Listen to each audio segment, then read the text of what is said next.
Récemment, je parlais avec une femme de mon entourage, Ouais. et elle me disait que en ce moment, elle traverse une période de rupture qui n'est pas facile à vivre pour elle. Et même à un moment, elle m'a dit que elle suppose, enfin, elle pense que son entourage en a marre d'entendre le sujet, quoi. Parce qu'en fait, beaucoup lui répètent que ça fait 3 mois et que maintenant, il est temps de tourner la page. Mais ça fait 3 mois, quoi? Ça fait 3 mois que sa rupture est actée. Ah, ok. Et elle me disait ça avec à la fois un mélange de lassitude, mais aussi un peu de culpabilité, en fait. Comme si, en plus de la douleur de la séparation, elle devait gérer cette pression supplémentaire qui est de prouver qu'elle avance assez vite, en fait. Pour ne pas déranger. Ouais, pour Parce ne que... pas déranger ses proches. Ouais, c'est ça. Raphaël est ma fille, elle a 24 ans et depuis quelque temps, elle s'intéresse à ma profession. Elle me pose beaucoup de questions sur la médiation professionnelle, sur les thématiques d'actualité et sur tout ce qui touche à la relation. J'ai eu envie de vous partager nos échanges. Voilà. Est-ce que je suis assez motivée pour le faire ou pas? Je dirais que lui dire merci, c'est le minimum. Alors, c'est une injonction qu'on entend très souvent et qui a le même effet. Tu sais, on a fait la dernière fois de sortir de sa zone de confort. Ouais. Tu vois, c'est exactement pareil. A priori, ça sonne comme un conseil avisé, mais en réalité, c'est un raccourci qui est pas très agréable à vivre. Parce que ça laisse croire, en fait, tu vois, de tourner la page, ça laisse croire qu'il suffit de tourner cette page pour refermer un livre, pour que l'histoire soit finie, et qu'on passe à autre chose. Et qu'on passe à autre chose. Alors que très concrètement, les humains sur cette terre ont bien constaté que ça fonctionne pas comme ça, quoi. Surtout quand il y a de l'émotion. Mais bien sûr, cette phrase n'est pas neutre. Elle peut avoir été prononcée avec l'intention d'aider, mais en fait, elle contient un message implicite, c'est tu peux arrêter de nous parler de ça, s'il te plaît? Tu peux passer à autre chose? Enfin oui, vraiment, tu peux tourner la page parce qu'on en a marre de t'entendre. Et elle demande à la personne, en fait, de se taire plus qu'elle ne l'invite à se reconstruire, tu vois? Oui, parce que souvent, ceux qui disent ça, en fait, ils sont démunis, ils ne savent pas quoi faire face à la souffrance de la personne en face. Surtout quelqu'un qu'on aime bien, donc on a envie de l'aider. Et que les premiers temps, on a probablement donné des conseils, on a dit, mais tu vas voir, ça va passer, etc. Bref. Mais au final, on voit que ces proches-là qui tentent d'aider se sentent impuissants. Parce qu'ils voudraient bien voir revenir un sourire, ils cherchent une solution rapide en général. Et c'est pour ça qu'ils utilisent l'expression de tourner la page. Parce que ça leur donne l'impression qu'il existe un interrupteur magique qu'il suffit d'enclencher pour passer à autre chose. Mais pour celui qui reçoit la phrase, ça devient une double peine. Je dois à la fois vivre l'événement qui m'est désagréable, et en plus, je me sens en retard sur le bon rythme de guérison avant. C'est la personne, en fait, elle finit par se dire, ça fait 3 mois, et je devrais avoir tourné la page. Donc finalement, qu'est-ce qui ne va pas chez moi?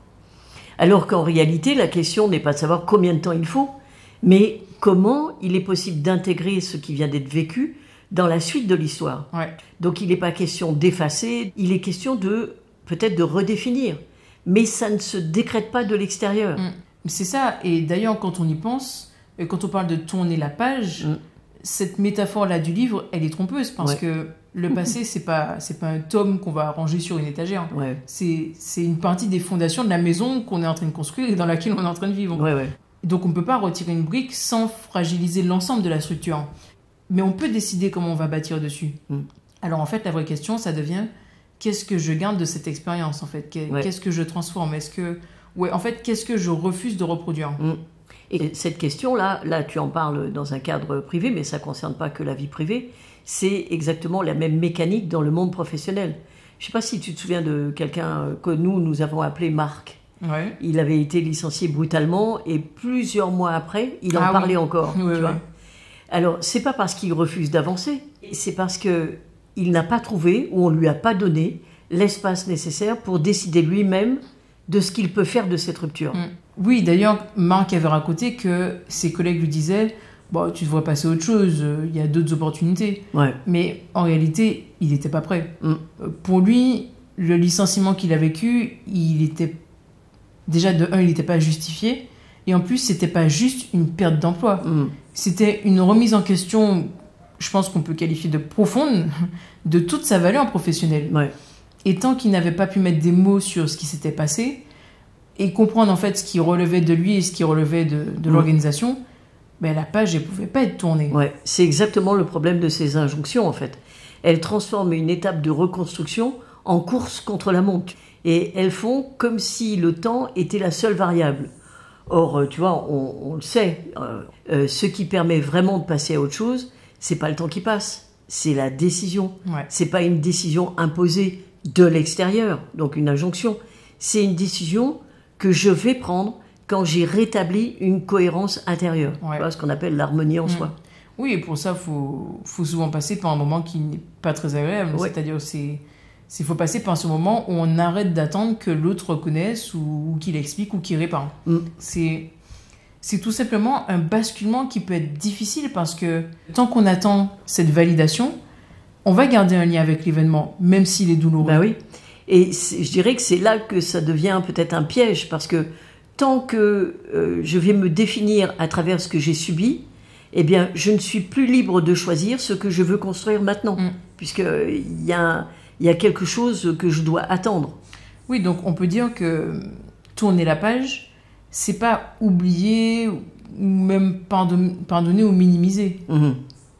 C'est histoire de décider comment on veut vivre avec ce passé et surtout ne plus lui laisser dicter notre présent. Exactement. Et ça peut passer par l'expression directe avec la personne qui est impliquée, par un accompagnement, par une médiation, mais parfois ça peut être aussi un travail intime, solitaire.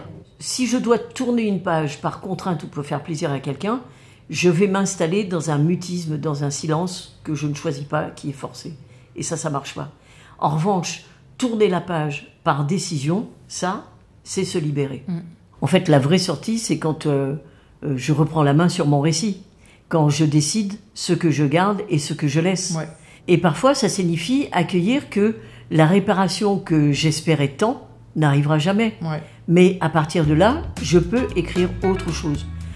Pas parce que j'ai oublié, mais parce que j'ai décidé de ne plus être prisonnière de ça.